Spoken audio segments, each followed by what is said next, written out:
अस्ट्रेलियाको पछिल्लो आर्थिक तथ्याङ्क कमजोर देखिन थालेसँगै अब रिजर्भ ब्याङ्क अफ अस्ट्रेलिया आरबीएले आगामी बैठकमा ब्याज दर कटौती गर्न सक्ने सम्भावना देखिएको छ। अस्ट्रेलियाली तथ्याङ्क ब्यूरोका अनुसार 2025 को पहिलो त्रैमासिकमा देशको कुल ग्राहस्थ्य उत्पादन जीडीपी केवल 0.2% मात्र बढ़ेको छ, जुन अघिल्लो डिसेम्बर त्रैमासिकको 0.6% भन्दा कम हो।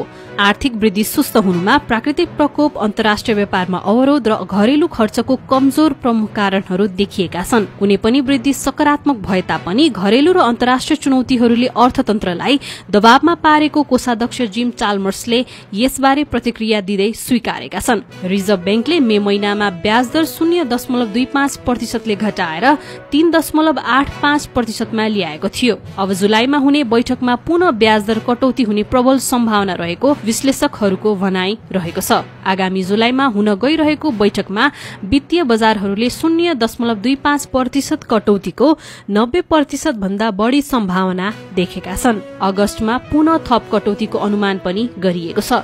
यदि यी कटौतीहरू भएमा वर्षको अन्त्यसम्ममा नगद दर 3.1% वा कममा झर्न सक्ने अनुमान गरिएको छ। घर परिवारहरू खर्च गर्नुभन्दा बचत गर्नतर्फ बढ़ी केन्द्रित रहने र ब्याजदर कटौतीले उपभोगमा केही सुधार ल्याउन सक्ने आरबीआई बैंकका वरिष्ठ रणनीतिकार बेन्जामिन पिक्टनले बताएका छन्।